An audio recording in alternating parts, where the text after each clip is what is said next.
Hola, profe, ¿cómo anda? Buenas, ¿cómo están? ¿Todo bien?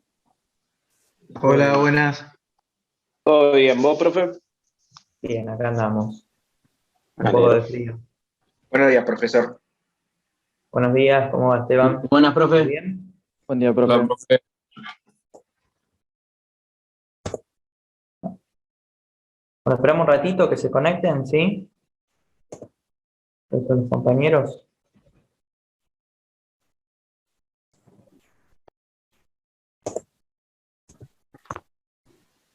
Profe, yo tenía una duda.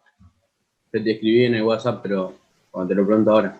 Sí, Va a ser decime. igual que el año pasado, que si aprobás ponerle todos los trabajos prácticos, después te saca la mitad del programa para rendir el final. La promoción. La promoción sería, pero arranca Exacto. creo que desde el peronismo, ¿no? No, la promoción la manejábamos así. Vamos a ver este año cómo hacemos, pero eh, todos los años lo que hacíamos, por lo menos hasta el 2020, era tomar un parcial eh, donde tomábamos desde, bueno, lo que vamos a empezar a ver o que empezaron a ver con Aníbal ya la clase pasada, hasta la Constitución del 53. En ese parcial que tenía un recuperatorio también, lo que de alguna forma hacíamos era a los que se sacaban 6 en un primer momento, después la cátedra lo pasó a 7, los que obtenían una nota de 7 en el parcial, eh, digamos, promocionaban y eso se eliminaba para el final, no se tomaba. El año pasado, bueno, en virtud un poco de las nuevas circunstancias, lo reemplazamos a ese parcial con los trabajos prácticos. Este año todavía está en discusión qué vamos a hacer bien, porque no, todavía no tuvimos reunión por el momento, pero la idea es, o la primera idea es volver a lo que era el parcial. Pero todavía no se los quiero confirmar porque no tiene sentido, no nos reunimos y todavía no decidimos respecto al tema. Apenas lo tengamos en claro, digamos, obviamente lo ponemos en el grupo y lo comunicamos por todos los medios que ya saben. Bueno, ya esperamos 5 minutos, podríamos arrancar la clase. Eh, bueno, antes de arrancar con el tema de hoy, vamos a ver hasta dónde llegamos. La idea un poco es dar las instituciones, las dos clases de instituciones, y ver la situación jurídica de los indígenas y la situación de los esclavos en América. Vamos a ver si llegamos hasta eh, lo que era el derecho indiano, que en general lo suelen tomar en los parciales, también están incluidos dentro de los trabajos prácticos. Bueno, antes de arrancar, la semana pasada, como todos saben, bueno, hicimos una presentación de la materia muy en general y Aníbal le empezó dando un poco de contenido. Hoy vamos a arrancar, como le dije, con estos temas, pero antes me gustaría, Macarena Delgado, que no la veo por acá, pero Hola, acá estoy. ahí está. ¿Cómo estás, Maca? ¿Todo Todo bien? bien. Sí. Bueno. Macarena va a ser nuestra este año, ¿sí? Ella cursó con nosotros el año pasado, aprobó, bien Macarena. Y bueno, la idea un poco es que ella también nos ayude a coordinar el Zoom, que pase los trabajos prácticos que vayamos dejándoles a partir de los distintos temas que vamos dando. Y bueno, Maca, si querés decir algo, alguna cuestión Bueno, introductoria. hola, ¿cómo están? Espero que bien. Nada, más que nada decirles que estoy a disposición siempre para lo que necesiten, cualquier duda que tengan. Mi número está en el grupo de WhatsApp que ya hay de HCA de este año. Y nada, recomendación, la materia es hermosa. No lo digo porque la haya aprobado ni nada, hay materias que aprobé y no me parecen lindas, pero esta en particular me parece una materia re llevadera, así que Mi mayor consejo, leer un poquito todos los días y van a llegar súper cómodos a los parciales, si es que hay este año, y al final cuando lo tengan. Y nada, eso. Mucho éxito este año y estoy para lo que necesiten. Bueno, Maca, espectacular. Te puedo encomendar que vayas, quiero que vos sos confitriona, confitriona. Sí, Que sí, yo vayas voy al- aceptando. Dale, muchas Listo. gracias. Bueno, vamos a empezar entonces con la clase de hoy. Creo, por lo que hablé con Aníbal, que ustedes la semana pasada, el miércoles, dieron las instituciones que gobernaban América desde España, ¿puede ser? Sí, Vimos profe. más o menos la creación de los virreinatos Sí. y las funciones que tenía el rey. Hablamos sobre el Consejo de Indian, lo que hacía, y vimos un poquito de la casa de contratación. Bien, todo muy por arriba, digamos. Sí, Sí. Perfecto. Bueno, vamos a empezar analizando lo siguiente, ¿sí? Este es el primer tema de la materia que damos, es no uno de los más importantes. Nosotros, en general, hay toda una reestructuración dentro de lo que es la cátedra y el desarrollo de los contenidos, tratando de darle más importancia a la segunda parte del programa, es decir, de 1853 en adelante. ¿Por qué? Por una razón muy sencilla, es decir, son los hechos históricos que están de alguna manera correlacionados con lo que nos interesa dar de la materia y también que tiene algún correlato en la actualidad.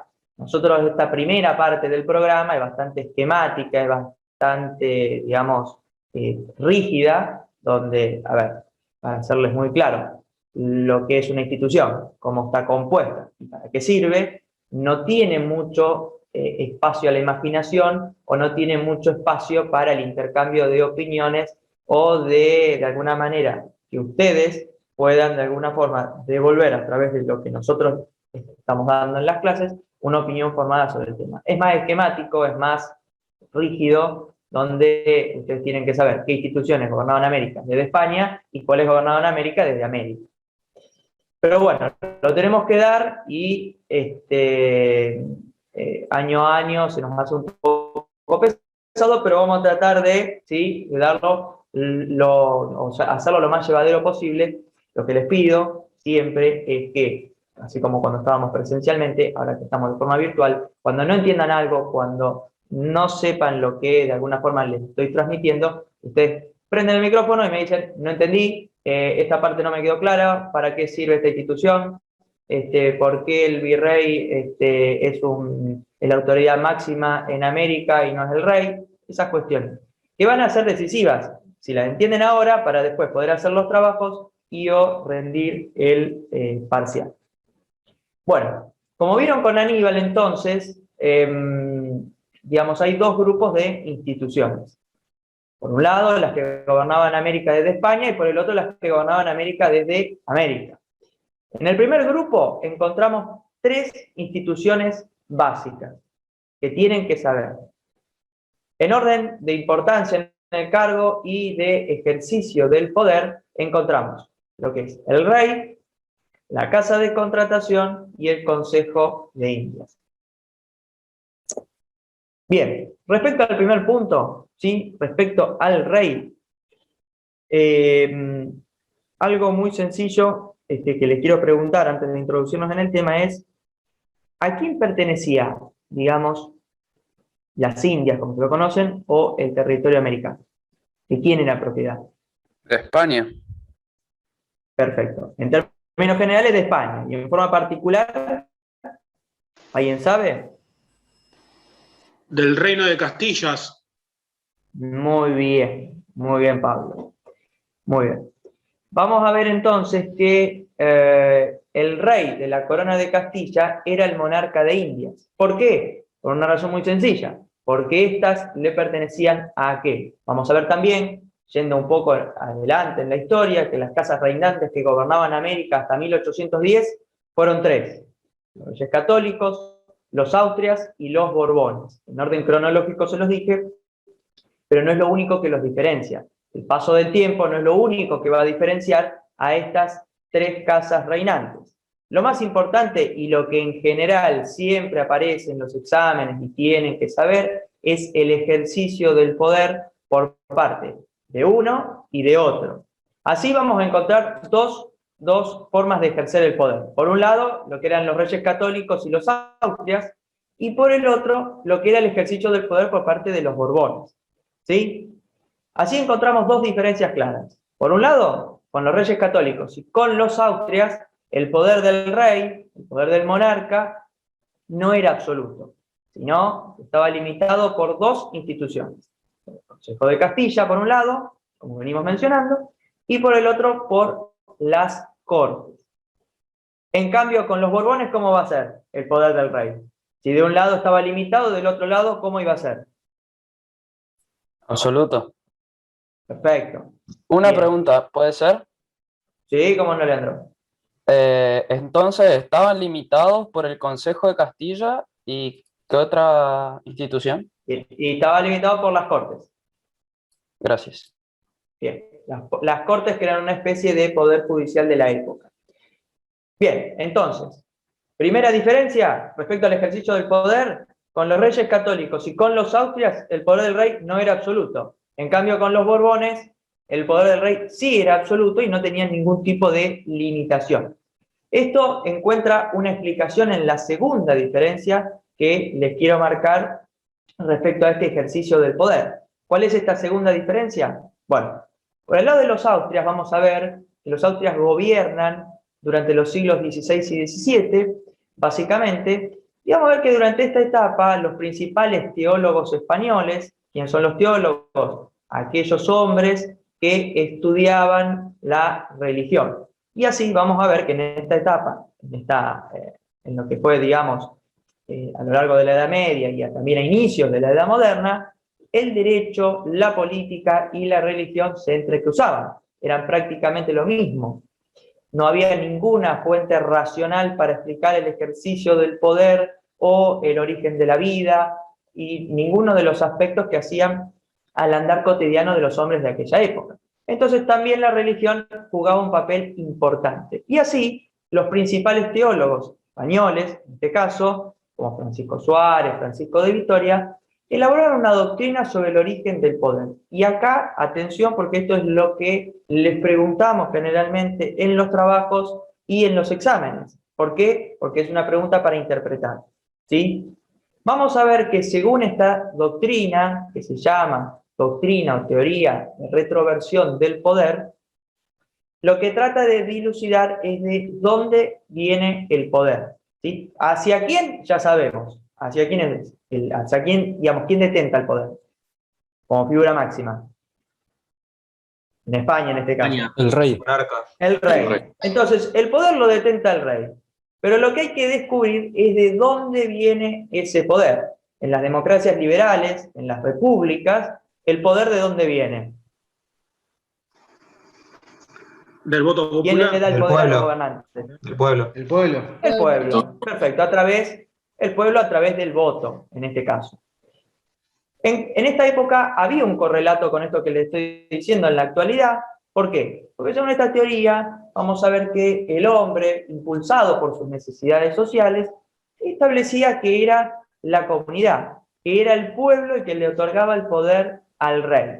Por lo tanto, se producía un pacto que era tácito, no había algo expreso, algo escrito, sino que había un pacto tácito donde el poder venía del pueblo hacia el rey.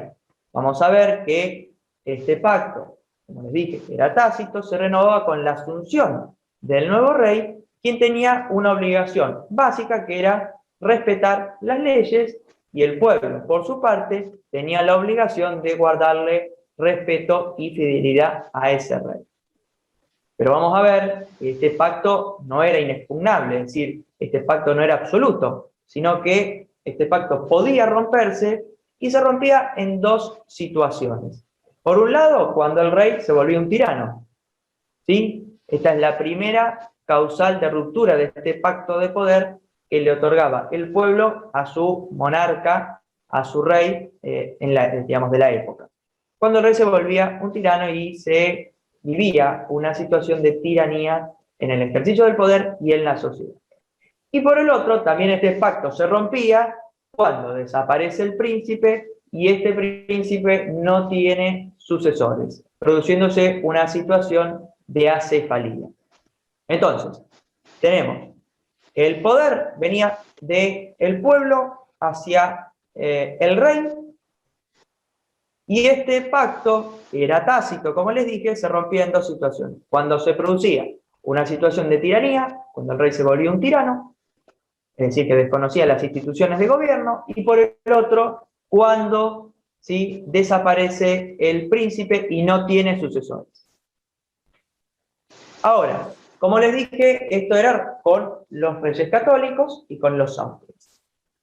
Con los Borbones, ¿de dónde piensan que puede provenir o de dónde piensan que puede originarse digamos, el poder que lo detentaba el rey? ¿De dónde? Decían que era como lo elegía a Dios, al rey. Perfecto. Entonces, el poder venía de divino, Dios digamos. hacia el rey. Y el rey, de alguna forma, rendía cuenta de sus actos al pueblo. No, para nada. No. Perfecto, perfecto. Acá cambia la matriz, hay una nueva concepción del poder y el poder viene directamente de Dios, hay una divinidad, hay una fuente religiosa que no vemos, que no tocamos, que no sentimos, Y ahí pero que le daba. ¿Cómo? Ahí entraron los teólogos que nombraste antes. No te escucho, Ignacio, un poco más fuerte. Ahí entraban los teólogos que nombraste antes. Ahí entraban los teólogos que nombré antes, exactamente. Vamos a ver que, de alguna forma, ahora cambia la concepción del poder porque ya no participa, ya hay un elemento que no existe, ya no participa el pueblo. Ahora el poder viene directamente de Dios hacia el hombre y este solo rinde cuenta de sus actos a Dios, sin ningún tipo de limitación. Vamos a ver que esto de alguna manera empieza a originarse cuando fallece Carlos II, que era el último de los Austrias. Este no tenía descendientes y le deja la corona a el nieto de Luis XIV, que empieza a gobernar España en 1701 como Felipe V e impone las monarquías absolutas. Y con las monarquías absolutas existe esta nueva concepción que les dije anteriormente. Hasta acá entonces tenemos lo que es la figura del rey y esta doctrina de la concepción del poder o de retroversión del poder, que puede ser en el pueblo o puede ser puede ser en Dios. Bien, ¿hasta acá todo claro respecto a la primera institución? ¿Alguna pregunta? Yo quería que me repitas lo de los reyes, algo así. ¿Qué específicamente?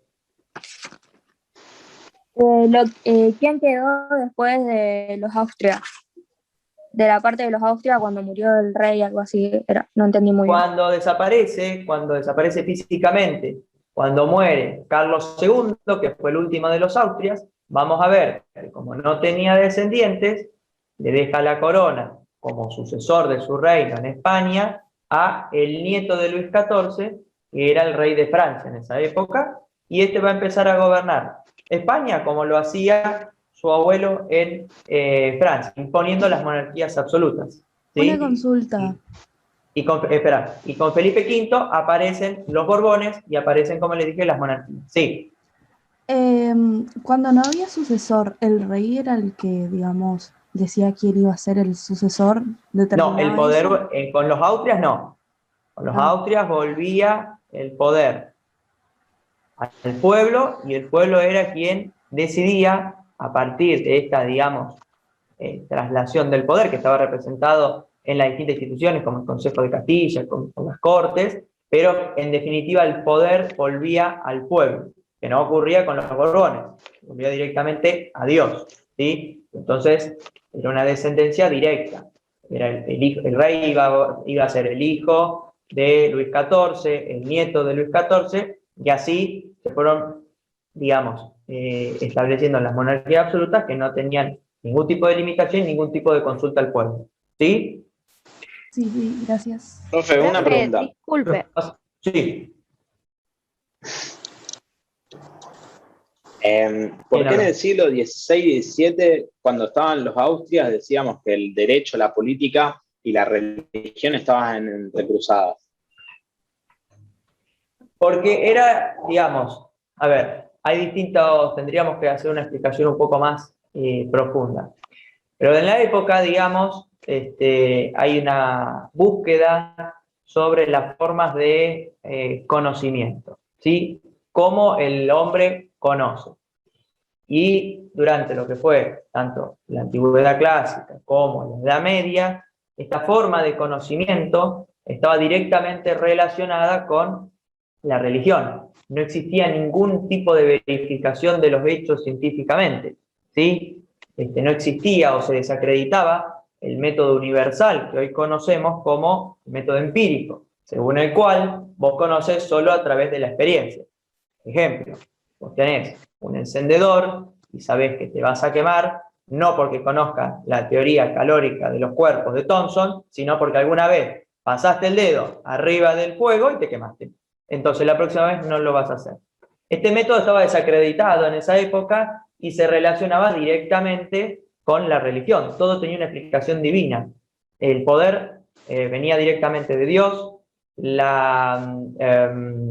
alguna manera la justicia, el derecho, la política, estaban relacionadas con esta forma de conocer, que era solo a través de el conocimiento divino o un conocimiento más basada en estas fuentes religiosas.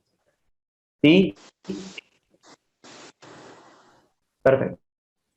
Bueno, pasamos entonces a la segunda institución, que era la casa de contratación. En general, esto lo damos muy por arriba porque no se suele tomar, digamos, es una institución que si bien para la época fue importante, rápidamente cayó en desuso, y vamos a ver por qué. ¿Por qué? Porque otra institución reemplazó a sus atribuciones originales.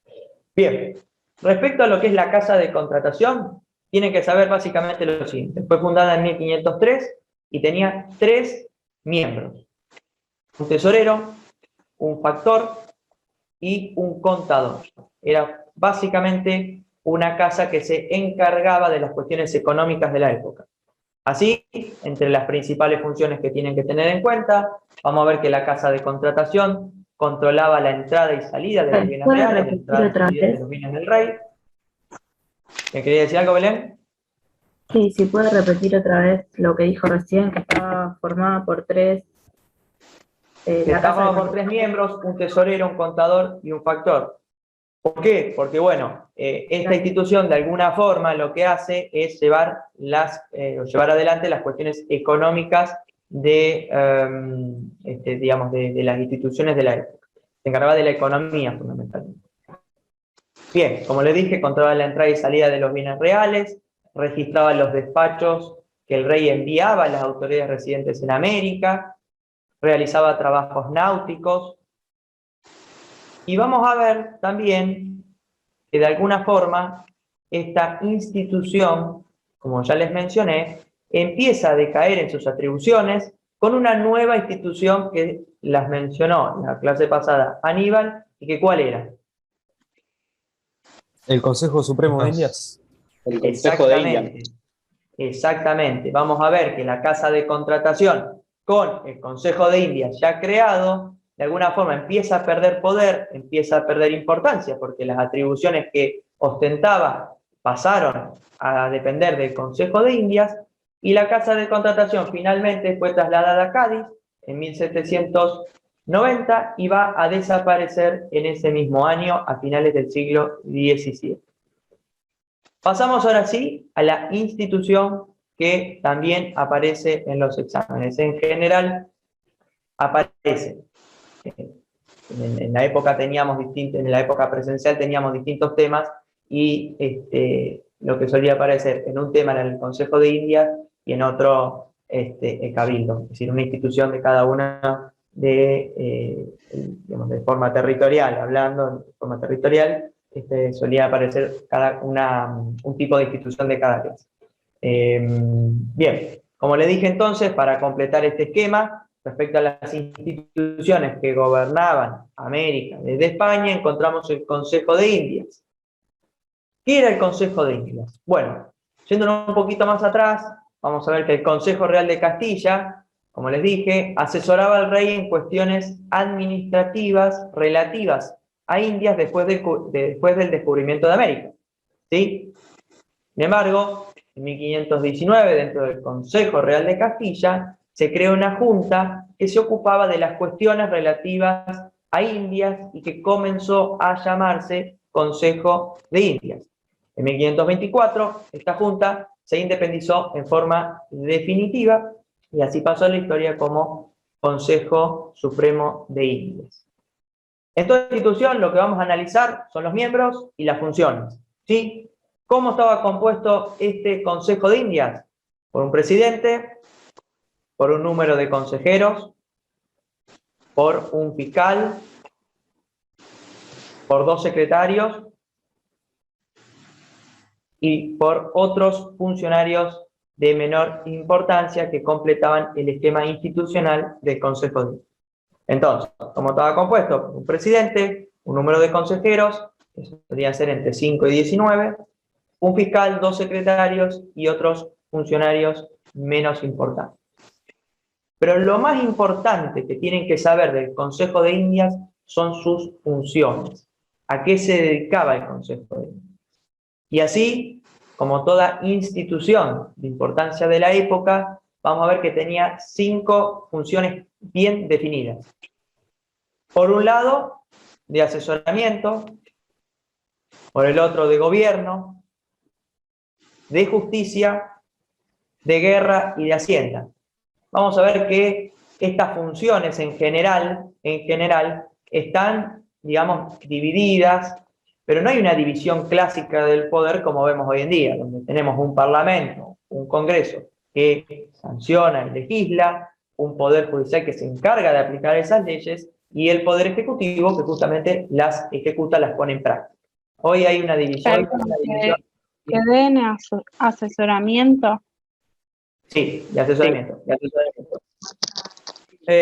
Hoy en día, digamos, hay una división clásica de las instituciones, el Poder Ejecutivo, Legislativo y Judicial. En esta época vamos a ver que no, que, por decirlo mal y pronto, cada una de las instituciones se dedicaba un poquito a cada cosa.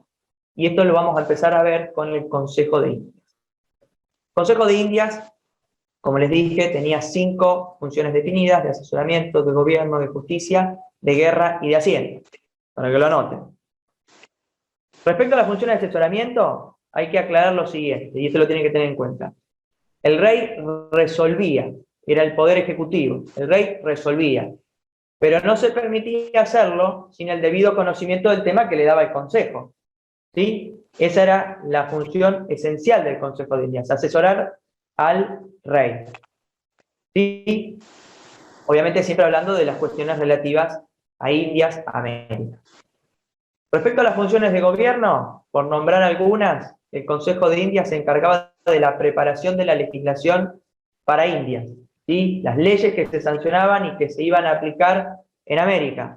Como ven, tienen funciones de asesoramiento por asesorar al rey, ¿sí? Más cercanas al Ejecutivo. Acá tenemos funciones legislativas, porque de alguna forma se encargaba de preparar la legislación, proponía la creación de virreinatos, audiencias, gobernaciones.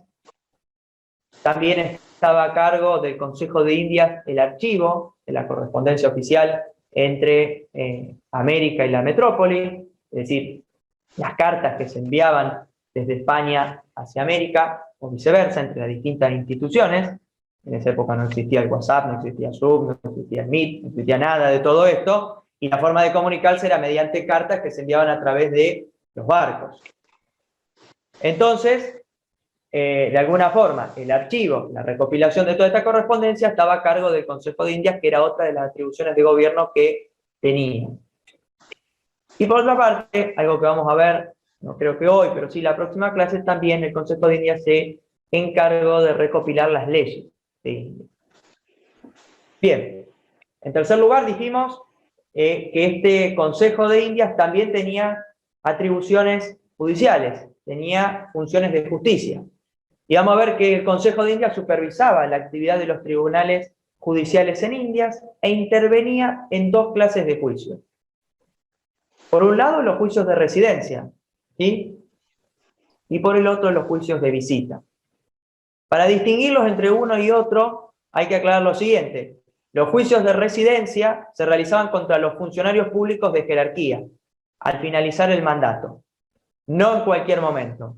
No al principio, no durante, sino cuando terminaba el funcionario de estar en el cargo, se le realizaba este juicio de residencia. Y por otra parte, además de los juicios de residencia, encontramos los juicios de visita. Si los otros se hacían al finalizar el mandato, ¿estos cuándo se van a hacer? ¿Cuándo comienza? Cuando comienza o durante. Es decir, se pueden hacer en cualquier momento durante el mandato del funcionario, ante las denuncias. ¿Cómo? ¿Cómo se llama? ¿Juicios de qué? De visita. Otros eran los juicios de residencia, estos son los juicios de visita. Estos se hacían en cualquier momento del mandato del funcionario, ante las denuncias o sospechas de la comisión de delitos o abuso de poder. Bien. Por otra parte, encontramos las funciones de guerra, donde simplemente tienen que saber que de alguna forma se encargaba de los aspectos financieros el Consejo de Indias, ya que las cuestiones militares, propiamente dichas, las cuestiones específicas de las milicias, estaban a cargo de un Consejo de Guerra. Y finalmente, además de las funciones de asesoramiento, de gobierno, justicia y de guerra, encontramos las funciones de Hacienda, las funciones más comerciales, y así hay que aclarar que durante el siglo XIX se creó un Consejo de Hacienda, pero el Consejo de Indias siguió controlando a los oficiales reales y también proyectando la legislación en materia de impuestos. Esto respecto entonces, ya está, acá concluimos lo que son las instituciones o las autoridades que gobernaban América desde España. ¿Alguna pregunta respecto a esto? ¿Podría repetir las funciones de Hacienda que se encargaba? Las funciones de Hacienda estaban a cargo, al igual que las de guerra, ¿sí?, de una junta específica. En el caso de las de Hacienda, estaban a cargo de un Consejo de Hacienda. Pero de alguna forma, lo que hacía el Consejo de India era controlar a los oficiales de la realeza y controlar la percepción de impuestos, es decir, la recaudación impositiva. Eran las dos funciones que tenía. Profe. Era como una especie de control de los inspectores de AFIP hoy en día y, de alguna forma, también controlar la recaudación impositiva. Sí. Cuando dijo que el rey dijo que el rey ejecutaba, pero tenía en cuenta la opinión del Consejo. Claro, o sea, no, si bien no tenía poder sobre la decisión final, afectaba. Exactamente, era de asesoramiento. Simplemente se encargaba de dar una opinión respecto al tema, porque como hoy en día, digamos, para llevarlo siempre a un ejemplo de la actualidad, hoy en día el presidente está rodeado de los ministros. El presidente, si bien tiene un conocimiento general de los temas, no puede saber en específico lo que ocurre en cada ministerio, en cada secretaría, en cada dirección, en cada subsecretaría. Entonces, se va rodeando de expertos. Hoy, por ejemplo, ustedes verán en los noticieros que frente a la pandemia de coronavirus tenemos una invasión de epidemiólogos, de médicos, y algunos trabajan con el presidente, asesorándolo. El que decide es el presidente, no el epidemiólogo, ¿sí? Lo mismo ocurría con el rey. El rey resolvía, pero como el Consejo de Indias tenía un conocimiento más específico de los temas que ocurrían en América y de las Indias en específico, digamos, de alguna forma se hacía asesorar por este consejo. Profe, hay una chica que quiere entrar, quita de las CEPTES, que se le fue. Ahí estamos. Bueno. Profe, ¿te puedo hacer una pregunta? Sí. La otra vez vimos que el Consejo de India y el poder del rey estaba regulado por las pautas de conducta, pero no lo explicamos. Sí. Quería saber más o menos cómo era eso. No, a ver. De alguna forma, lo que Aníbal le habrá querido decir respecto al tema es que, como el rey, el Consejo de Indias, de alguna forma el Consejo de Indias sí, pero el rey no tenía, digamos, más que nada con los Borbones, ningún tipo de limitación, lo único que lo limitaba eran las reglas de conducta o las reglas morales de la época, ¿sí? Sin embargo, para serles franco, esto nunca se cumplía, y más que nada con los Borbones, donde de alguna forma el poder del rey, como les dije, era absoluto, y era, digamos, y no era discutido.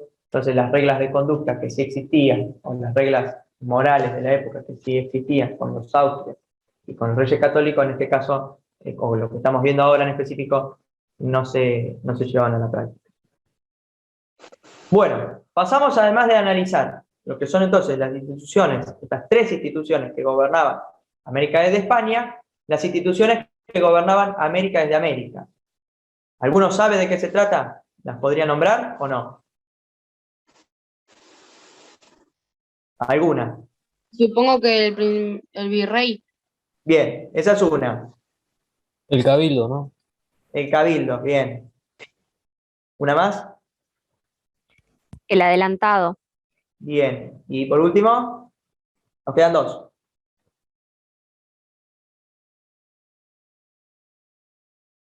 Los gobernadores Sí, y las audiencias. muy bien, perfecto.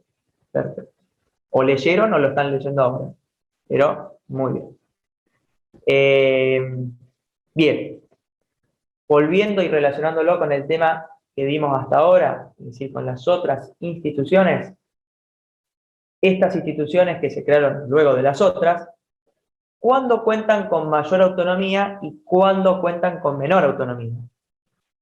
¿Con quién va a contar con, de alguna manera, un mayor grado de independencia? ¿Con quién? Lo vimos anteriormente. ¿Cuándo tenían más libertad estas instituciones de ejecución? Los Borbones supongo que van a tener más libertad. ¿Con los Borbones? ¿Segura? Con las reformas borbónicas. Eso más adelante. Pero justamente se hizo por otra finalidad que la vamos a ver después. Pero ¿cuándo cuentan con más? Es decir, Con los Austrias. ¿cuándo tienen mayor libertad? Con los Austrias. El pueblo le da el poder. Con los Austrias. Con los Austrias y con los reyes católicos. Muy sencillo, el poder del rey no era absoluto. Entonces las otras instituciones cuentan con mayor libertad y con mayor autonomía. Entre ellas, estas que vamos a ver ahora, ¿sí? Esto ocurre durante los siglos XVI y XVII, como les dije. En cambio, con los Borbones, estas instituciones tienen menor grado de autonomía, menor grado de libertad, a partir del siglo XVIII. Como bien nombraron, ¿sí? Malena, como bien nombró Malena, una de las instituciones que, de alguna forma, gobernaban América, desde América, en orden de importancia, era el virrey. Así vamos a distinguir dos situaciones, los virreinatos en forma general y la figura del virrey en forma particular. Respecto a los virreinatos, ¿sí? También distinguir dos etapas, siglo XVI, siglo XVIII. Durante el siglo XVI, el territorio de España en América estaba dividido en dos virreinatos. Por un lado el de México o Nueva España, y por el otro el del Perú. ¿El nuestro cuál era de estos dos? ¿A cuál virreinato pertenecía? De Perú. El del Perú. Ya vamos a ver que a partir del siglo XVIII se fundaron dos virreinatos más. Por un lado el de Nueva Granada en 1717, que comprende tres territorios actuales, para ubicarlos geográficamente, que eran Colombia, Ecuador y Venezuela, es decir, al norte de Sudamérica. Y por otra parte, ¿qué otro territorio se crea, o qué otro virreinato se crea en 1776? El del Río de la Plata. Río de la Plata. Perfecto. ¿Y nosotros pertenecemos entonces? Al del Río de la Al Plata. del Río de la Plata. ¿Y cuál era la capital? Buenos Aires. Buenos Aires. Muy bien, perfecto, perfecto. Vamos a ver entonces, ¿sí? Ahora lo que es la figura del rey, del virrey en particular. ¿Quién era el virrey? El virrey, de alguna forma para definírselo y para que después tengan una definición exacta, el virrey era la autoridad colonial residente en América, que habitaba América, que vivía en América, más importante, y era la personificación del rey en América. Por ello, ¿quién lo iba a designar? El rey. El rey. ¿Por qué? Justamente porque era una representación directa de su persona en esta parte del continente, en América, el virrey. Vamos a ver que al virrey se lo elegía por 3 años, y este virrey no podía ser persona del lugar donde desarrollaba sus funciones. A su vez, debía hacer inventario de sus bienes. Y vamos a ver que estaba sujeto a los juicios de residencia y de visita, los que les nombré anteriormente. Cuando el virrey dejaba su cargo, se lo sometía al juicio de residencia. O incluso, si existía alguna denuncia o alguna sospecha de que el virrey hubiera cometido algún delito, se lo juzgaba con un juicio de visita. Profe, una duda. Sí. Cuando vos hablás de los juicios, ¿sí o sí debían ser ante algún mal funcionamiento o ante alguien que denunciaba, o en general se los exponía sí o sí? El juicio de residencia se hacía indefectiblemente al terminar el mandato de cualquier funcionario público. En este caso estamos viendo al más importante, que era el virrey. Pero se hacía en ante, digamos, cualquier funcionario público. Y por otra parte, el juicio de visita, sí, en ese caso existía una sospecha o se planteaba alguna denuncia y se lo investigaba. ¿Sí? Bien. Vamos a ver algunas funciones básicas, ¿sí?, de lo que era, digamos, lo que tenía que llevar adelante el virrey. Vamos a ver que el virrey tenía que hacer cumplir las normas protectoras del aborigen, que luego vamos a ver cuáles eran. Podía indultar. No sé si ustedes, tienen derecho constitucional del primer año. No sé si ya saben lo que es indultar. Más o menos una idea tienen. Indultar, digamos, es la condonación de pena hacia un preso. En general, hoy en día está regulado hacia los presos políticos. El presidente puede indultar, digamos, en esa materia, al tratarse de un preso político, a un dirigente, digamos, un dirigente, un diputado, un senador, lo que sea. El presidente tiene esa potestad constitucional. Profe, ¿y qué pasa? Vamos a ver que el virrey también lo tenía, que era, ¿cómo, Ignacio? ¿Qué pasa si en el juicio de visita se lo acusaba y era culpable? ¿Cómo sería? Si era culpable, vamos a ver que en ese caso era una causal de separación del cargo, y cuando veamos las audiencias, pero adelantándonos en el tema, está bueno así lo vamos relacionando, vamos a ver que en caso de ausencia definitiva del virrey, la audiencia, en pleno, es decir, todas las audiencias, lo reemplazaban hasta que el rey nombraba uno nuevo. ¿Sí? Vamos a ver como en un consejo. Exacto, porque la audiencia era un tribunal colegiado. ¿Sí? Entonces lo reemplazaba hasta que el rey nombraba a un nuevo virrey, porque justamente se lo destituía del cargo y era una causal de ausencia definitiva. Bien, otra de las funciones entonces del virrey es indultar, como les dije. ¿Cómo? Si podés repetir las funciones. Las funciones sí. Como les dije, en primer lugar, era hacer cumplir las normas protectoras del aborigen, indultar a los reos que hubieran cometido algún delito durante su gestión, perdonarlos, condonarles la pena. Se me cortó justo en la primera función. ¿La podés repetir, hacer cumplir por las favor? normas de protección del aborigen. Gracias. Bien. Vamos a ver que el virrey era además gobernador en el distrito capital, el virreinato obviamente, presidía la audiencia en la ciudad capital del virreinato, es decir, había una audiencia en Buenos Aires, la presidía el virrey.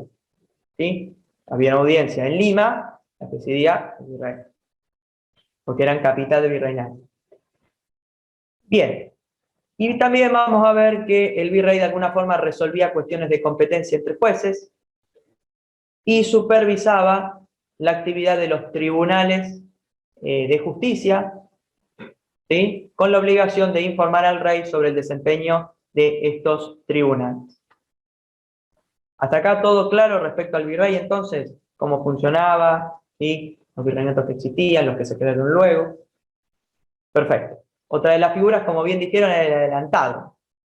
¿Qué era el adelantado o el adelantamiento? Bueno, vamos a ver que es muy simple de entender.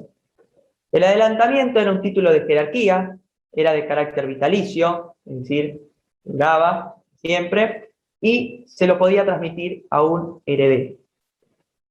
Respecto al adelantado en particular, ¿sí? El adelantado era un particular, era una persona, ¿sí? Era un individuo. ¿Qué hacía esta persona, este individuo, este particular? Contrataba con la corona, ¿sí? ¿Para qué? Para organizar una expedición descubridora o conquistadora. Esto es lo que hacía el adelantado en la época. ¿Y qué hacía el rey? El rey capitulaba. ¿Sí? ¿Qué es capitular? Es contratar.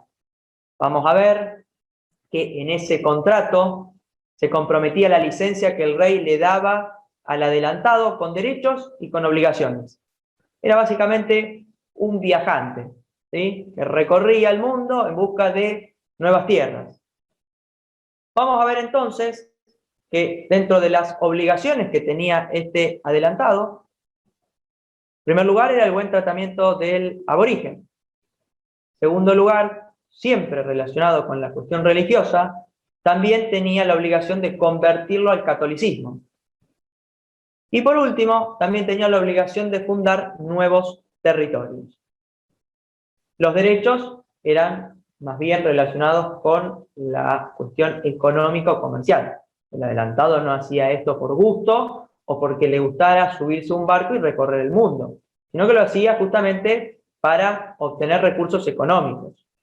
Y esto, bueno, justamente era, o de alguna forma formaba parte de sus derechos. ¿Cuál era el derecho que se le otorgaba al adelantado por organizar estas expediciones? Básicamente tres. En primer lugar, se le podía otorgar el título de virrey, de gobernador o de capitán general. ¿Sí? También, además de estos títulos, de alguna forma se le daba el derecho de repartir las tierras entre sus tropas, que obviamente, muy clásico de la época, de alguna forma tenía también el usufructo de las minas de oro y de plata, a partir de estas tierras que iban descubriendo y si existían minas de oro y de plata, bueno, de alguna forma la corona le cedía el derecho sobre las mismas. Bien, esto entonces en cuanto al virrey, al adelantado. Pasamos ahora a otra de las instituciones que gobernaban América desde América, como son los gobernadores. Y como hicimos también con los, digamos, con el virreinato y con el virrey, analizamos el virreinato en forma general y el virrey en forma particular, pasamos a destacar ahora lo que son las provincias en forma general y los gobernadores en forma particular. ¿Qué eran las provincias? Vamos a ver que las provincias eran divisiones administrativas de los virreinatos o capitanías generales. Capitanías generales, por ejemplo, era Chile, Venezuela. Y justamente las provincias eran una división de esta capitanía general, ¿sí? Que es una ciudad importante, o del virreinato en su conjunto. Los gobernadores, que eran los encargados, como hoy en día, de llevar adelante las políticas ejecutivas de las provincias, eran elegidos por el rey a propuesta del Consejo de Indias. Como le dije anteriormente, si escucharon bien, dentro de las funciones de gobierno del Consejo de Indias, justamente era proponer la creación de gobernaciones, y una vez que estas gobernaciones estaban creadas, a los gobernadores los elegía el rey a propuesta de este Consejo de Indias. Y los plazos de mandato eran de 3 o 5 años.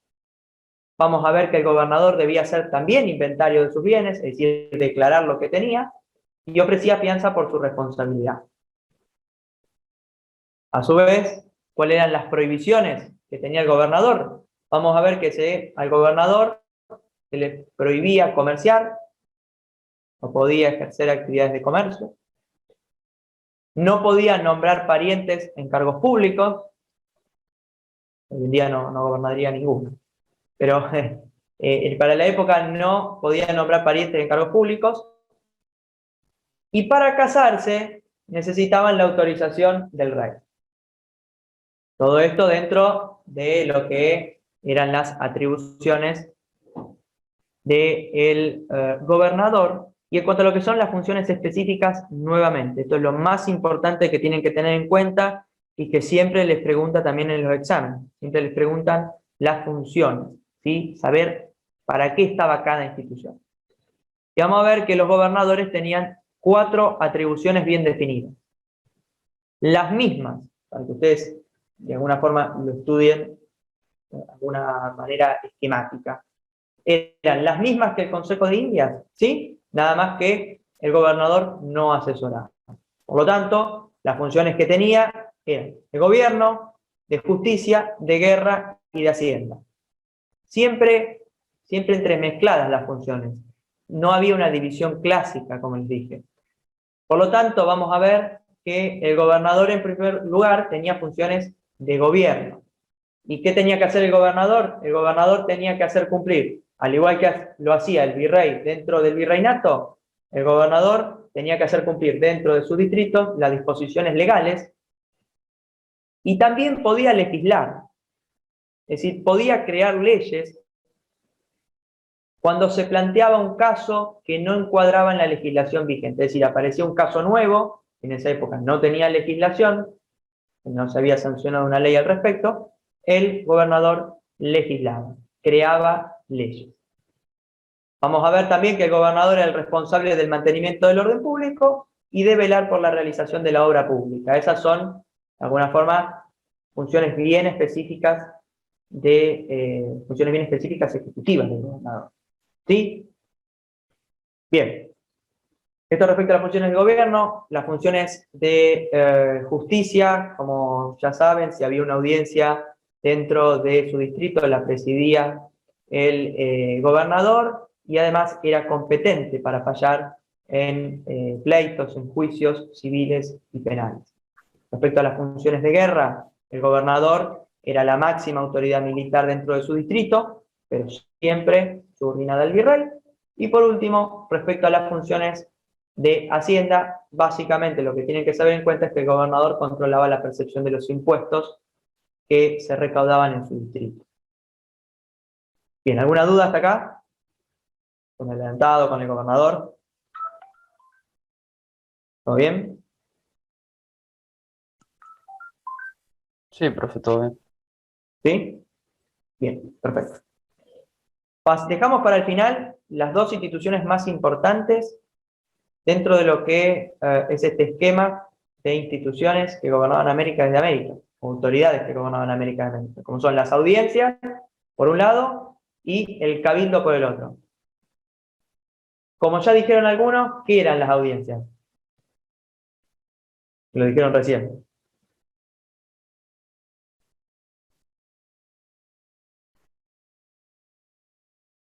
Sí, Era ya lo que se está grabando. suplantaba cuando el virrey no estaba.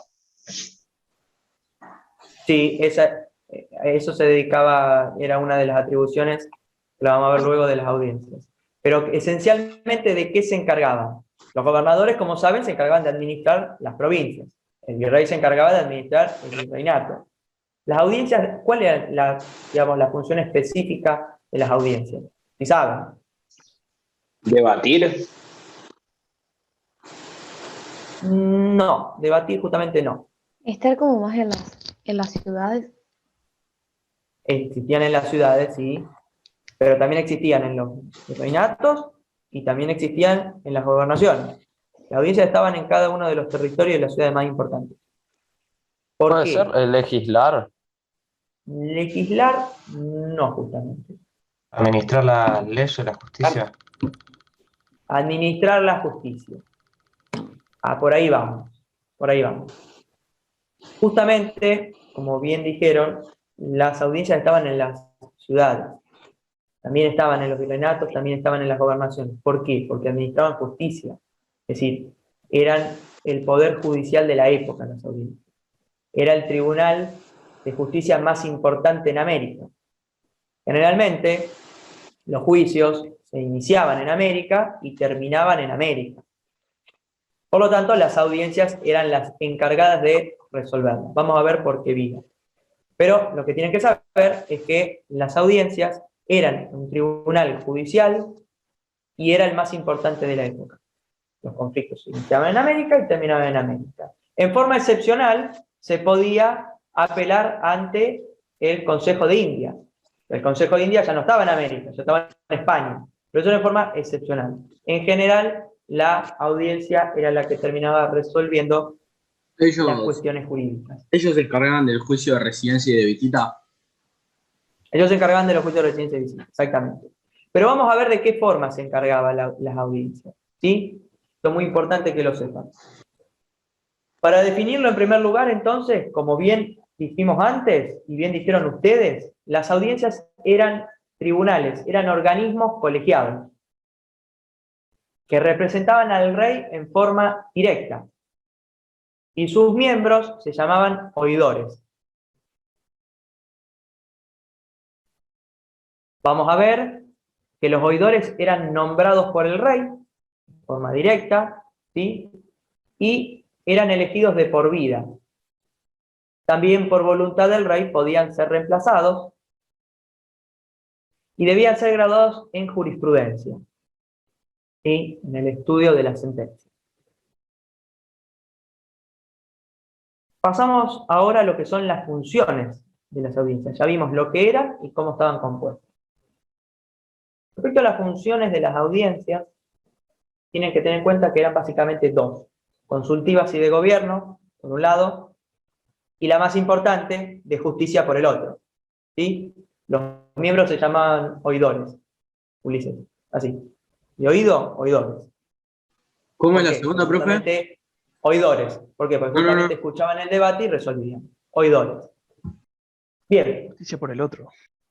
Ahora, respecto a las funciones, como les dije, tenían dos: consultivas y de gobierno, y de justicia, que eran las más importantes. Respecto a las funciones consultivas y de gobierno, de alguna forma, lo que tienen que tener en cuenta es que las audiencias debían informar al rey sobre los problemas que se planteaban en su jurisdicción. Esa era la función principal. Y también autorizaban al virrey a realizar gastos extraordinarios, gastos que estaban fuera de presupuesto. Perdón, profe. Sí. Entonces, las consultivas debían informar qué cosa. Consultivas y de gobierno, eran las dos funciones. Debían informar al rey, ¿sí?, sobre los problemas que se planteaban en su jurisdicción, que se planteaban en su distrito. ¿Por qué? Porque lo representaban en forma directa al rey, las audiencias. Y por el otro, autorizaban al virrey a realizar gastos extraordinarios, que eran aquellos gastos que están fuera del presupuesto del virreinato. ¿Sí? Y como dijimos antes, que ustedes mismos lo dijeron, frente a la ausencia del virrey, ¿quién lo reemplazaba? La audiencia. Las audiencias. La audiencia en pleno. Pero ante cualquier ausencia, ¿era esto? Ante la muerte. Que no haya. Cuando no había un virrey a cargo, o sea, ya sea por muerte. Por muerte. O porque lo sacaron. O porque lo sacaron. Perfecto. ¿Y si el virrey se trasladaba de Buenos Aires al Perú? ¿O estaba enfermo? Y también las audiencias. Lo reemplazaba también la audiencia, pero de una forma distinta. Porque acá hay que distinguir lo siguiente. Una cosa, que también lo van a ver cuando veamos las constituciones y la ley de acefalía en específico, son las formas de ausencia. No es lo mismo una ausencia provisoria, una ausencia temporaria, relacionado con la parte constitucional, esto que una ausencia definitiva. No es lo mismo que el presidente tenga COVID a que el presidente muera por COVID. Es que si no, es que, por ejemplo, parece que se corta. Se iba, no tenía poder de A ver, Santiago, otra vez porque Claro. se le cortó. Que si se iba o estaba enfermo, como vos dijiste, no tenía poder de decretar nada a la audiencia. Pero si moría o otro caso extremo así, sí. Sí, tenía un manejo, en cualquier caso, tenía un manejo provisorio la audiencia, digamos, de la parte ejecutiva. Pero a su vez el Eh, poder era distinto, ¿no? O sea, el depende obvio, por sí, qué sí. estaba la ausencia del virrey. Bueno, justamente es importante saber digamos, quién lo reemplazaba en cada caso. Como les dije, no es lo mismo una ausencia provisoria que una ausencia definitiva. ¿Sí? En el caso de ausencia provisoria, al virrey lo reemplazaba el oidor más antiguo, ¿sí? El miembro más antiguo el miembro más antiguo de la audiencia. Como decirles hoy, a ver, María Elena Hayton de Nolasco, que si alguno la conoce, es miembro de la Corte Suprema de Justicia, ¿sí? Como si ella reemplazara a Alberto, ¿sí? Por una cuestión temporal. Esto es lo que hacía el oidor más antiguo, reemplazarlo en forma provisoria. En cambio, en caso de ausencia definitiva, la audiencia en pleno, toda la audiencia, es decir, toda la Corte Suprema hoy en día, lo reemplazaba al virrey hasta que el rey nombraba a uno nuevo. ¿Se entiende cómo era el reemplazo y cómo, digamos, las distintas instituciones de alguna forma empezaban a resolver los vacíos que se planteaban en la legislación y en el ejercicio mismo del poder? ¿Se comprende? Perfecto. Sí, profe. Bien, y pasamos ahora a las funciones más específicas, más importantes que tenía justamente la audiencia, que eran las funciones de justicia. Como dijimos, la audiencia era un tribunal de justicia. Por lo tanto, estas eran las funciones más importantes. Vamos a ver que por regla general, ¿sí? Por regla general, las audiencias tenían intervención por vía de apelación. ¿Y qué entienden por esto ustedes? Más o menos. Más lo que se les salga, lo que se les ocurre. Que cuando hay una apelación. Votaciones. O sea, ¿Puede repetir la pregunta, ¿puede profesor? ser eso? Las audiencias intervenían por vía de apelación en forma general, ¿sí? ¿Qué es lo que entienden ustedes por esto? Que se Que votaba apelaban los fallos. a aquellos, Claro. que apelaban, que estaban de acuerdo. Perfecto, perfecto. Entonces, cuando se apelaba, ¿sí? Es decir, cuando se iba a segunda instancia, intervenía la audiencia. ¿Por qué? Porque las causas eran resueltas por los gobernadores y por los alcaldes, que ahora vamos a ver quiénes eran. Y una vez que estas causas estaban resueltas, podían ser apeladas ante las audiencias. En regla general. En regla, digamos, de excepción, ¿sí? En forma excepcional, intervenían originalmente, es decir, intervenían como tribunal de primera instancia cuando participaba en algún juicio un funcionario público, ¿sí? Alguna autoridad de las que ya estuvimos analizando, o cuando existía la comisión de un delito grave, ¿sí? Cuando se estaba jugando un delito grave. Puede ser la falsificación de moneda para la época, ¿sí? Esto, o un homicidio. Esto es básicamente la forma de intervención. Que hoy en día, si ustedes lo llevan y que seguro lo van a ver en derecho constitucional, está legislado, por ejemplo, cuando la Corte Suprema puede intervenir como tribunal de primera instancia, puede intervenir directamente. Ustedes verán por los medios, o si hicieron algo en la escuela secundaria, que es muy difícil que algún juicio o algún pleito llegue ante la Corte Suprema de Justicia. Bueno, esto está regulado en nuestra Constitución Nacional a partir del año 94, lo vemos en los artículos 116 y 117, donde existen las atribuciones originarias de la Corte, ¿sí? Por ejemplo, cuando existe un conflicto entre una provincia y otra, cuando existen conflictos de competencia, bueno, ahí la Corte interviene originariamente. Esto es lo que hacía también la audiencia, intervenía originariamente cuando participaba en el juicio un funcionario, importancia, o se cometía un delito grave. Y por otra parte, además de las funciones y de cómo estaba compuesta, encontramos tres clases de audiencia, según dónde se realizaban y quién las presidía. Así encontramos audiencias virreinales, audiencias pretoriales y audiencias subordinadas.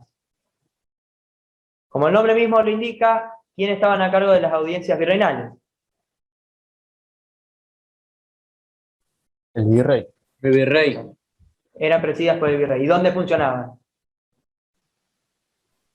En el virreinato. En las capitales. Las En la capitales. capital del virreinato. ¿Pueden nombrar las profe de... Ahí ahora las nombramos cuando las explicamos una por una. Estamos en las virreinales. ¿Sí? ¿Dónde funcionaban? En la capital del virreinato. Buenos Aires, en Lima. ¿Sí? ¿Quiénes las presidían? Como eran audiencias virreinales, presidía el virrey. Las audiencias pretoriales, a ver si saben, ¿quién podía ser el que las presidía? Los gobernadores. Los gobernadores, perfecto. ¿Y dónde funcionaban? Y lo otro de la capital del virreinato. En las provincias. En las ciudades provincias. Principales. En las provincias, perfecto. Funcionaban en las provincias y eran presididas por los gobernadores. Y las audiencias subordinadas funcionaban, a lo mejor ya no lo saben, funcionaban en ciudades importantes que no eran ni capital de virreinato ni capital de provincia, ¿sí? Y eran presididas justamente por los miembros de la audiencia, por un miembro de la audiencia, y a este miembro de la audiencia se lo llamaba presidente gobernador. Esto es un poco, ¿sí?, cómo estaba compuesta la audiencia, para qué servía, dónde Profe, estaban y qué clase ¿podrá? de audiencias existían. ¿Podrías nombrar el segundo? Que no lo escuché bien. Pretoriales. Eran Pretoriales. presididas por los gobernadores, pretoriales. Eran presididas por los gobernadores y funcionaban en las provincias. El miembro de la audiencia que presidía la subordinada, ¿tenía que tener alguna condición como miembro? ¿Tenía que tener? ¿Alguna condición, como anteriormente nombró que, por ejemplo, Las propias, era las propias para ser miembro de la audiencia. Es decir, ser nombrado por el rey y ser graduado en jurisprudencia. Esas solas, Gastón, ninguna cuestión en específico. Bien. Y por Una último, pregunta. sí. En las audiencias pretoriales, Sí. ¿era en las capitales de las provincias o en las provincias en sí? Funcionaban en la capital de la provincia, ¿sí? Pero por cuestiones de excepción podían trasladarse a otra parte de la provincia. Ok, Siempre gracias. eran presididas por los gobernadores, eso sí, pero en general está bien que lo aclaremos, funcionan en la capital de la provincia. Bien, pasamos entonces ahora a la institución más importante dentro de este segundo grupo, ¿sí?, que es el cabildo.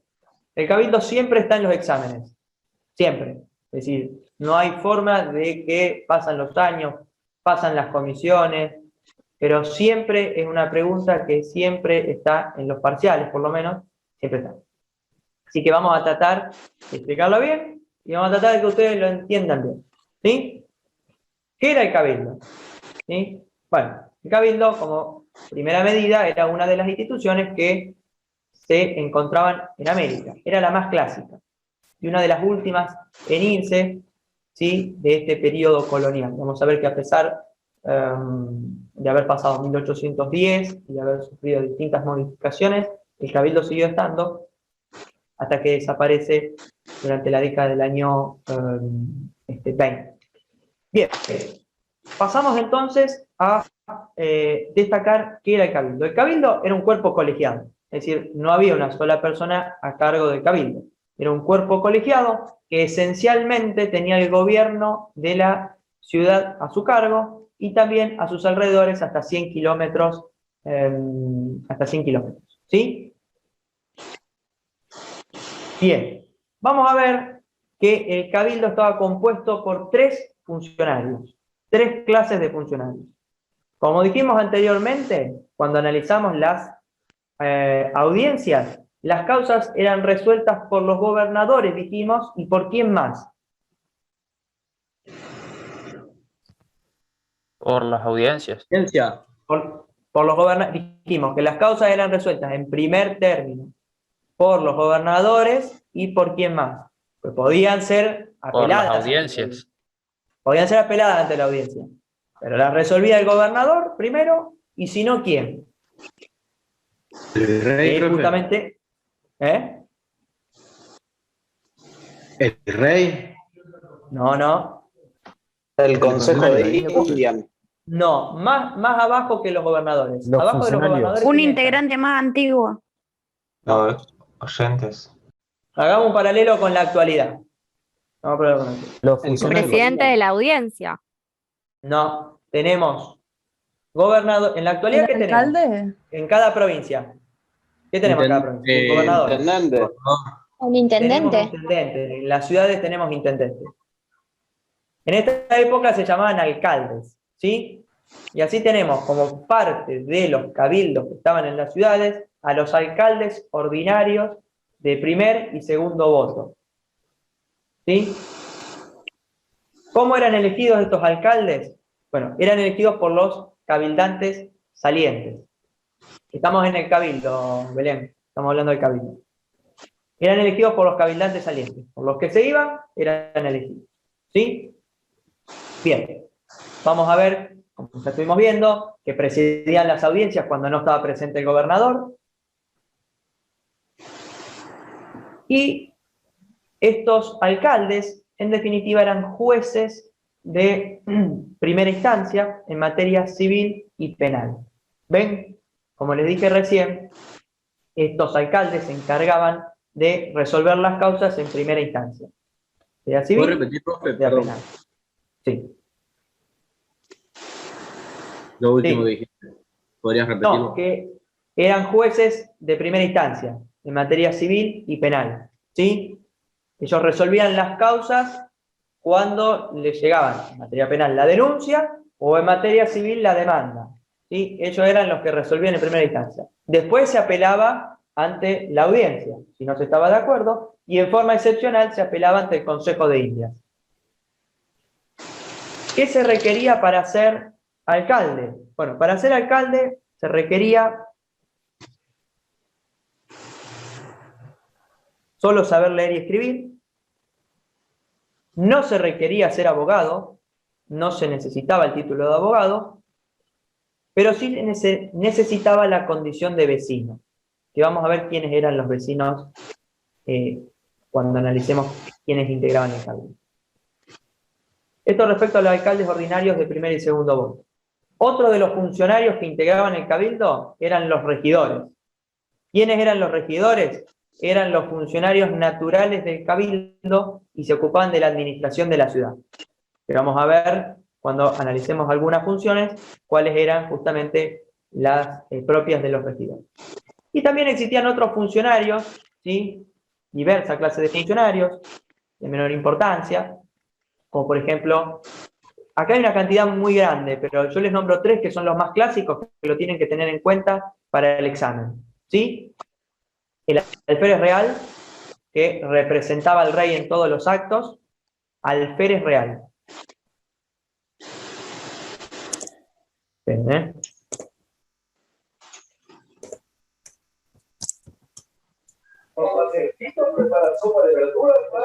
Alférez real. Profe, una consulta, disculpe. Sí. De los funcionarios, los regidores, ¿eran funcionarios? Me quedé ahí. Eran los funcionarios naturales del cabildo. Eran los Perfecto, propios del cabildo. Y se ocupaban de la administración de la ciudad. Porque el cabildo, justamente, su función específica era esa. Perfecto, gracias.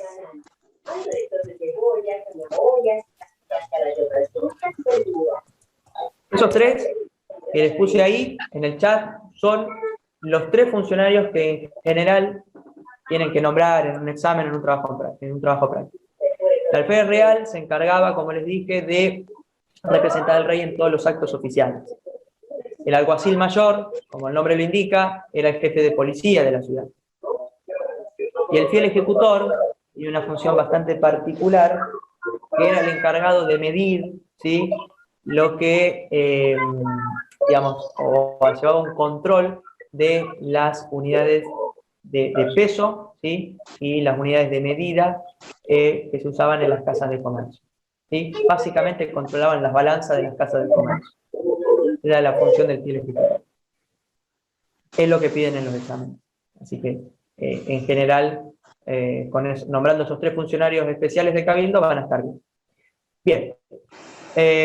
Y por último, para aclararles, digamos, al fundarse una ciudad, justamente lo que se hacía en primer lugar era que el fundador nombraba a los primeros miembros del Cabildo, luego los cabildantes salientes nombraban a los entrantes, es decir, nombraban a quienes los reemplazaban, nombraban a sus sucesores, y el cargo duraba 1 año.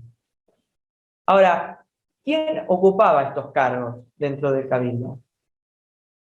Ocupaban los cargos dentro del Cabildo los vecinos. Y para ser vecino se necesitaban 3 condiciones. ¿Sí?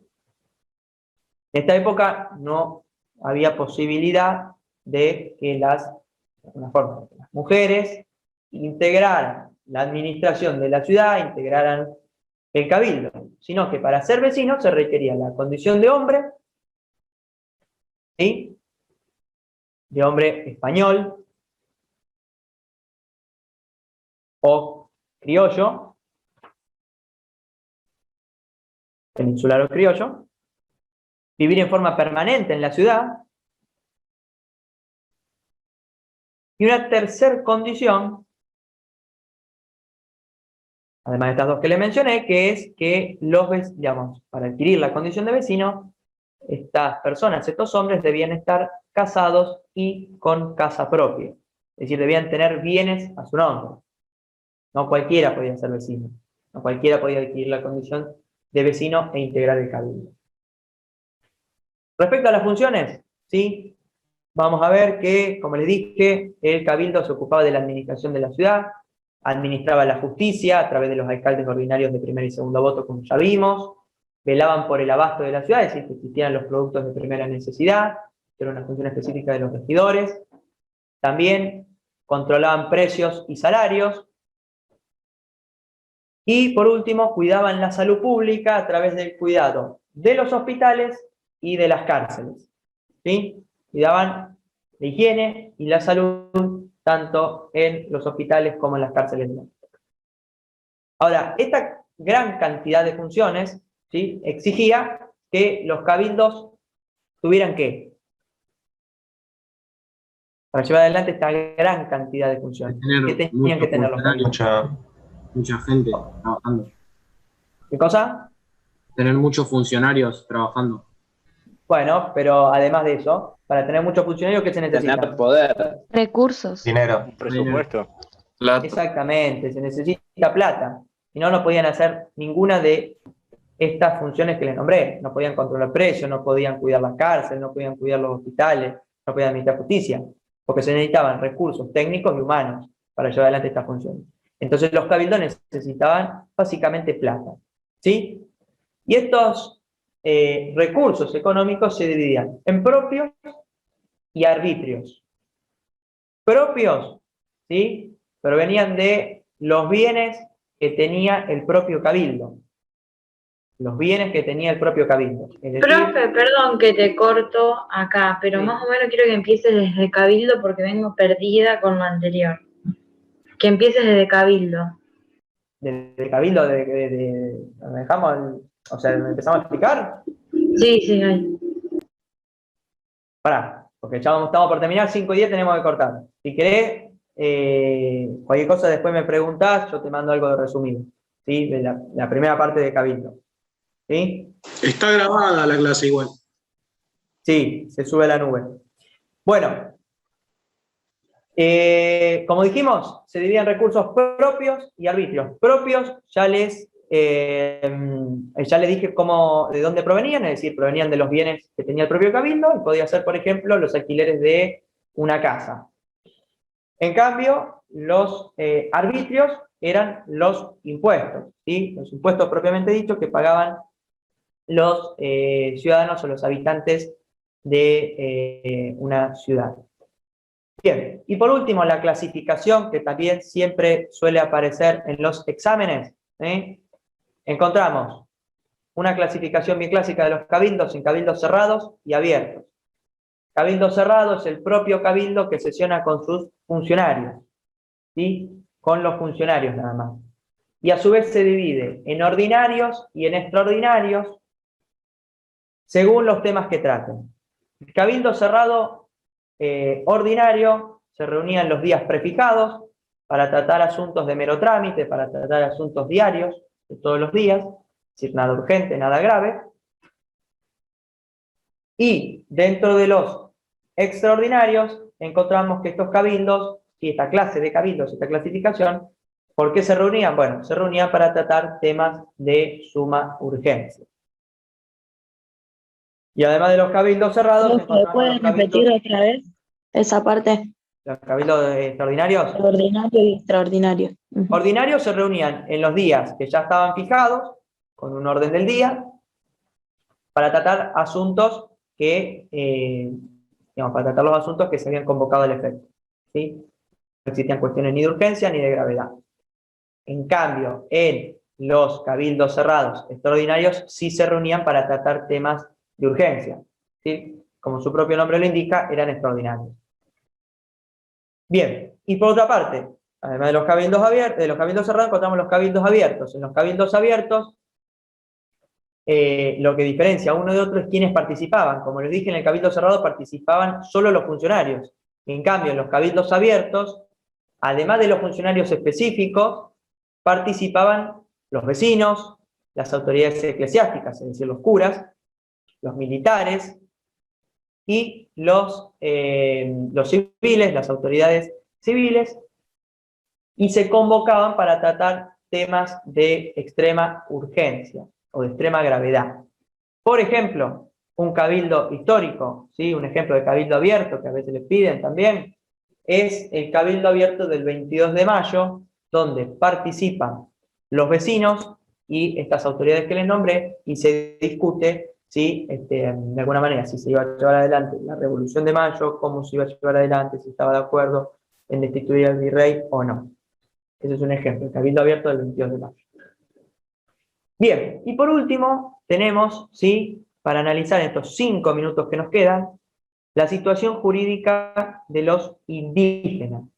Además de todas estas autoridades lindas, bonitas y hermosas que vimos, ¿sí?, donde integraban la élite de la sociedad, los abogados, los vecinos, los graduados en jurisprudencia, también existían indígenas, y que para la época, digamos, representan el porcentaje más importante de la sociedad. Entonces es importante tener en cuenta cómo estaba compuesta socialmente la sociedad justamente colonial, ¿sí?, cuál era, digamos, la integración en el estatus social y a qué se dedicaban en materia laboral, cómo se organizaba el trabajo en esta época para los indígenas.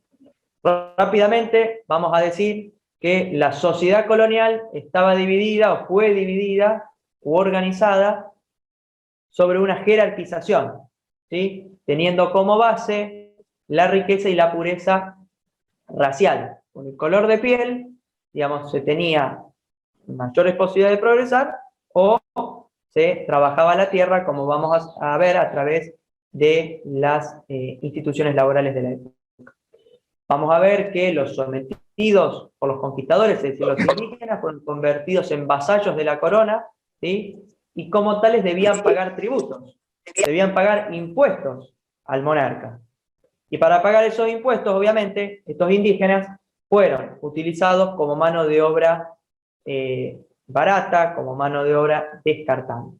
Vamos a ver que la incorporación de los africanos de la época que vinieron a esta parte del territorio, más que nada en Portugal, más que nada de Portugal a Brasil, como lo vamos a ver, de alguna manera lo que hizo esta incorporación de los negros africanos completó el esquema social. Y así encontramos que la sociedad estaba dividida en blancos españoles europeos por un lado, o españoles americanos, que eran criollos, que constituían la élite de la época, con plenitud de derechos, ¿sí?, justamente integrados en estas instituciones que ya vimos, los blancos, criollos o europeos. Pero también encontramos indios, encontramos mestizos, que era la mezcla de el blanco y el indio. Encontramos negros, encontramos mulatos, que es la mezcla del blanco y el negro, y encontramos a los zambos. Los zambos era la mezcla del indio y negro. ¿Sí? Esta era la composición social de la época. Indios, mestizos, negros, mulatos y zambos. Y estos grupos indígenas, de alguna forma trabajaban en tres instituciones que es también ¿Cuáles eran lo los zambos? importante. ¿Cómo, Belén? ¿Cuáles eran los zambos? Los zambos eran la mezcla de indio y negro. Ah, gracias. Estos grupos, ¿sí? Estos grupos indígenas trabajaban en tres instituciones, que aquí viene la parte de la situación jurídica de los indígenas. Estas instituciones, como le dije que eran tres, son la encomienda, la mita y el yanaconato. Rápidamente, ¿en qué consistía cada una? Para terminar, vamos a ver que la encomienda consistía en pagar impuestos, ¿sí? La encomienda consistía en pagar impuestos por parte de los indígenas, que eran vasallos del rey, por de los indios, que eran vasallos del rey, y vamos a ver que la corona española se dio el derecho de cobro de los impuestos a los conquistadores, ¿sí? Como recompensa por los servicios prestados. Entonces, a cada conquistador, a cada fundador, se le asignaba un grupo de indígenas, de los cuales percibía este impuesto, ¿sí? Porque el indígena era una cosa, era un objeto, es decir, de alguna forma eran vasallos del rey, y como les dije, como al ser vasallos, tenían que pagar impuestos a la corona. Bien, entonces, a cada conquistador se le asignaba un grupo de indígenas, y ese grupo de indígenas tenían que pagar estos impuestos, que podía ser en especie o con trabajo, ¿sí? A cambio, vamos a ver que el encomendero, como se llamaba, a cargo de la encomienda, debía proteger y convertir al catolicismo a los encomendados. Con Carlos I vamos a ver que se establece la libertad de los indígenas y esta forma de trabajo desaparece. Respecto a la mita, brevemente, ¿en qué consistía la mita? Vamos a ver que la mita eran los turnos de trabajo que los jóvenes, varones, indígenas, realizaban en las minas de oro y plata. Los turnos eran de 10 meses y se sorteaban para cumplir con los mismos. Estaban eximidos de esto los niños, los niños, ancianos y mujeres. Y finalmente, respecto al yanaconazgo, vamos a ver que el yanaconazgo, como una institución laboral, tiene un origen incaico, un origen en el Imperio Inca, y los yanaconas básicamente eran indios nómades, que no tenían un cacique indio. Vamos a ver que trabajaban la tierra y estaban sujetos a ellas. Es decir, estaban sujetos a la tierra y no podían abandonarla. Bien. ¿Alguna duda? ¿Alguna pregunta respecto a este último tema o los anteriores?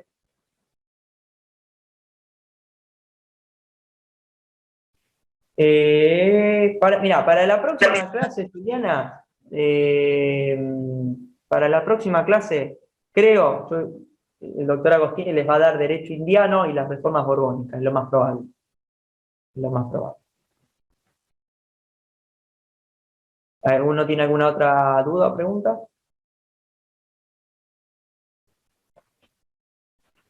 Profe. Sí. Una consulta, ¿la clase queda grabada y dónde buscamos para ver la grabación? Creo que se graba, mira, cuando nosotros programamos el Zoom, se graba y se sube directo a la nube de la facultad. Perfecto, sería en el campus. Debería estar en el campus, sí, exacto, en el campus virtual. Una consulta. Sobre Carlos I, ¿en qué año se establece la libertad de los indígenas? ¿Carlos I? Sí. Siglo XV. Ah, siglo XV. Gracias. Sí. ¿Alguien más? ¿Alguna otra pregunta? No. Sí, yo, profe. Sí. ¿Podría repetir lo de alguacil mayor, fiel ejecutor? Alguacil Porque mayor. no lo- Simplemente, como el nombre te lo dice, el alguacil es un policía. En este caso, el jefe de policía. El alférez real representaba al rey en los actos oficiales. ¿Sí? Esas eran las dos Yo, funciones profe, que tenía. Sí. una duda. ¿Hasta qué año llegamos más o menos para estar ubicado cronológicamente? ¿Hoy? Sí, hoy, años, Hoy, siglo. cronológicamente, siempre estamos hablando de la etapa colonial. ¿Sí? De 1492 a 1810. Ok. Para que más o menos se ubiquen, estamos en... Pasa que recorrimos varios periodos, porque esto es bastante esquemático, el tema de las instituciones. Pero en general llegamos hasta el año 1776 con el Virreinato del Río de la Plata. ¿Sí? Ahora vamos a seguir la clase que viene respecto a las reformas. Una de las reformas es justamente la creación del virreinato y la Real Ordenanza de Intendencia de 1782 para dividir administrativamente el territorio.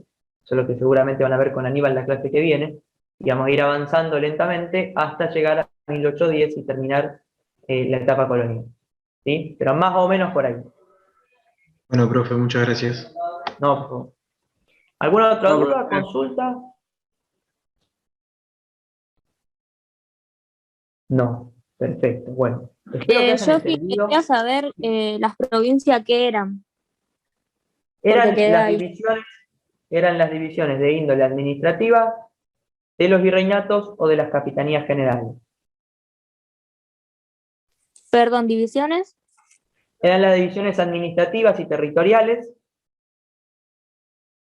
de los virreinatos y o las capitanías generales. Capitanías generales, por ejemplo, Chile. Los virreinatos, bueno, ya los nombramos.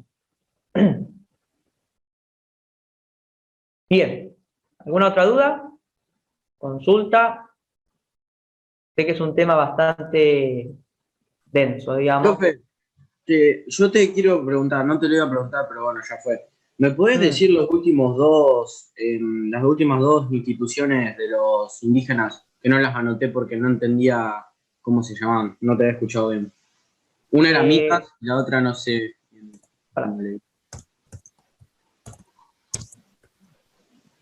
O sea, anoté encomienda, mitas y no anoté más nada.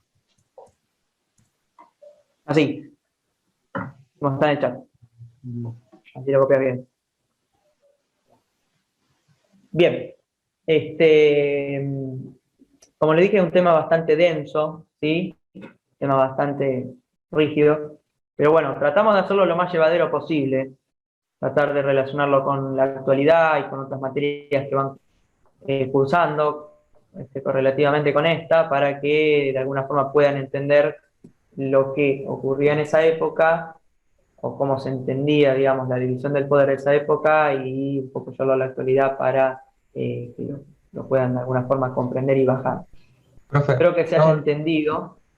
Sí. te hago la última pregunta. Sí. El encomendero, ¿qué ganaba? O sea, él, por el grupo que tenía, cobraba un impuesto al rey. Claro. Sí, por el... eran los encargados de percibir el tributo. Ok. Que se lo pagaban con trabajo o con cosas. Eso quiere decir en especie. Ok, gracias. Bien. Bueno, siendo las 5:15, nos decidimos un poco. Damos por finalizado hoy. Si hay alguna duda o consulta que surja después, ¿sí? La pueden poner en el grupo, no hay ningún problema. Es bastante complicado dar clases así, pero bueno, es lo que hay. Espero que lo hayan entendido. Nadie dijo que iba a ser fácil, pero bueno, hay que acomodarse a las circunstancias nuevas. Y esta es la única forma que tenemos a través del Zoom. Bueno, cualquier duda o consulta, me escriben en el grupo. Entiendo que a medida que vamos terminando las distintas etapas, vamos a hacer un trabajo práctico. Todavía falta, recién arrancamos, así que no se preocupen. Ya vamos a estar avisando.